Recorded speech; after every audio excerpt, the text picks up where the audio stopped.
Hi guys, welcome back to our channel and to our first travel guide where we will talk you through the best things to see, do, eat and drink in Edinburgh 2020. We were recently there for a 5-day trip and packed in a lot of cool stuff that we thought to share with anyone else who's going for a quick break to Edinburgh. So let's jump into our Edinburgh travel guide for 2020.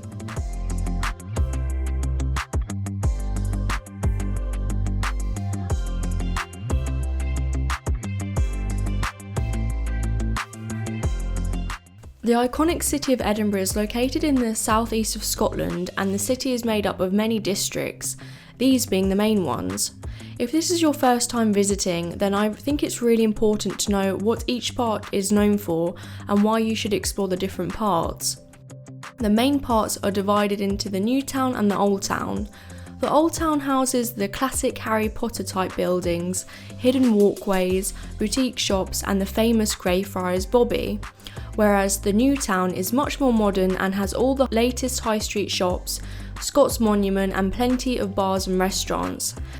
These are the two areas that are the busiest parts of the town for sure. If you're looking for a quieter stay, then explore the picturesque Dean Village. And for coastal views and a great fish and chips, then head out to Leith. There is something for everyone when it comes to exploring the magical Edinburgh. Now moving on things to do. It's fair to say that one of the most prominent places to visit in the city is Edinburgh Castle. The castle can be spotted from almost anywhere in the old and new town and takes pride of place on the monolithic Castle Rock. Castle Rock is actually an extinct volcano said to have formed over 350 million years ago. And if you love Harry Potter, then you can really sense a Hogwarts feel here. The castle is accessible by walking through the Old Town up a steep incline that leads to the Castle Plaza. The plaza has some of the most spectacular views of the city and the surrounding hills.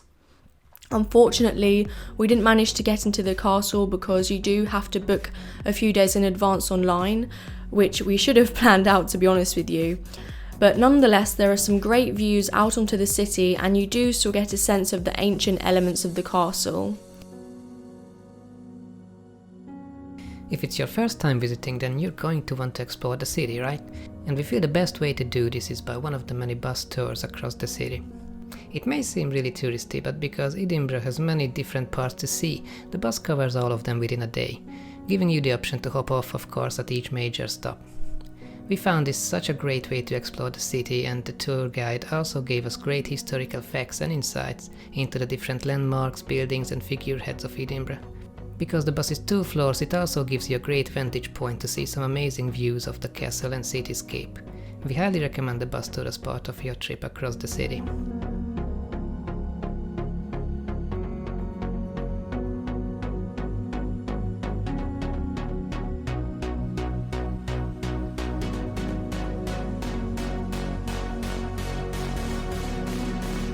Next up is CALTON Hill, located in the New Town, and I would say a short 5 minutes walk if you get off at Regent Road. There's a shortcut that makes it really quick. And if you're like us and you don't want to trek up Arthur's Seat and endure the crags and high winds, then a great alternative is CALTON Hill. CALTON Hill has spectacular views across the city and is also a very easy walk. There's also some interesting architecture up there as well, like the Scottish National Monument, a memorial to the Scottish soldiers and sailors who died fighting in the Napoleonic Wars. Back in the day, Edinburgh was referred to as the Athens of the North, notably for its many scholars and inventors who frequented the city, but also because of the fantastic monuments. So it's definitely worth checking out if you're after some panoramic shots of the city. Now I'm sure that you also want to get some shopping done too, and there are plenty of shops to choose from. When thinking of Edinburgh, I'm sure you'll think of tartan, kilts, whiskey, cashmere, shortbread and plenty of other souvenirs, all of which can be found along Edinburgh's famous Royal Mile. The Royal Mile is a popular tourist street in Edinburgh, famous for its historic buildings, street entertainers and souvenir shops. If you're after some classic high street shops, then you'll want to hit the New Town, where you can find Princess Street, Edinburgh's popular shopping street. Then you can also find the historic department store Jenner's. Both the exterior and interior are so detailed and it's worth just going in and having a look around the store. You are sure to find anything you want in there. Now, if you're Potterheads like us, then I'm sure you'll already know that J.K. Rowling wrote many of the Harry Potter books in this very city, and for that very reason Harry Potter is celebrated throughout the entire city. It's not hard to see why the old town, with its multicoloured buildings, cobbled streets and secret stairways, would seem like the perfect place to pick up a wand or broomstick. Victoria Street in the old part of town is the real-life inspiration for Diagon Alley, and it's not hard to see why. Definitely explore this street, because there are also a couple of Harry Potter shops to delve into. Let's go in.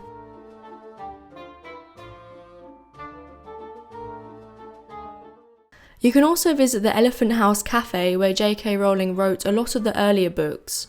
In fact, most of the streets and buildings in Edinburgh transport you to another wizarding world.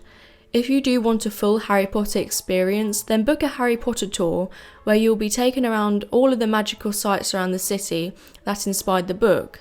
Like the Balmoral Hotel, for example, that was the inspiration for Hogwarts.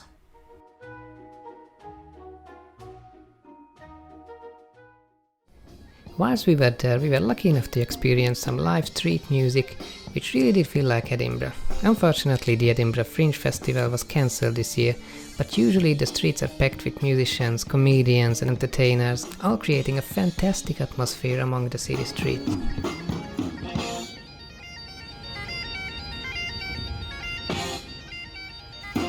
Edinburgh is also home to the amazing military tattoo and New Year celebrations, or Hogmanay as they say, so it will be great to see these back up and running in the years to come. The nightlife here is usually great, of course, current times have stopped all of that, but if you are looking for some nightlife, then head to Rose Street in the new town, which has a nickname, the Amber Mile, because of its long line of pubs and bars. A great place to do a classic pub crawl and enjoy some live folk music.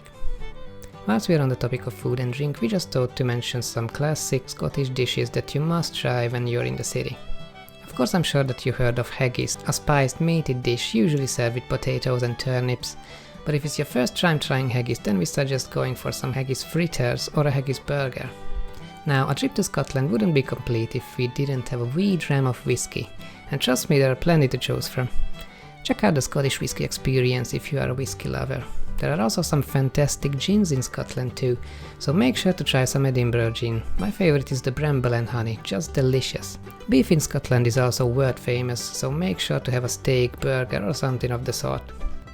Of course, with all the lochs, rivers and surrounding coastline, Scotland is famed for its fresh seafood, especially their salmon, so make sure to try a fish dish when you're here. And we also love Scotch pies filled with flavorful minced meat and spices, so make sure to have some of these whilst you're here too. And if you have a sweet tooth like me, then make sure to have a mallow or a tea cake or some traditional Scottish shortbread. If you're an architecture lover, then you'll love some of these travel tips. Edinburgh's buildings are completely covered in black residue, which automatically gives the city a gothic, gloomy vibe, which is both spooky but cool. The new town holds the gorgeous Georgian architecture and highlights many of the old housing tenements, some of which are still used as houses today. Most of the new town, designed by James Craig in the 18th century, was designed to look like traditional manor houses to appeal to the masses at the time, but were really divided into townhouses within the interior of the blocks. Although there are some modern structures in the city, there are more older buildings, as most of the buildings are either listed or in fact under the UNESCO heritage protection, making tourists feel as though they're stepping back in time. One area that does this well is the Old Town. In fact, the oldest building in Edinburgh can be found here too. Edinburgh has it all, with more architectural gems and sites of interest than the cobblestones that line the Royal Mile. An array of different building fronts line the medieval streets here, making it an incredibly picturesque place to stroll. We also spotted this odd Art Deco building, which is St Andrew's House, now a government building. There's lots of architectural sites to discover in the city. One of the most famous of all in Edinburgh is the Scott Monument. The monument is dedicated to the Scottish author Sir Walter Scott. It's located in the Princes Street Gardens, and you are actually able to climb up to the top of it as well if you'd like. It's a monumental Gothic landmark that you have to see if you visit.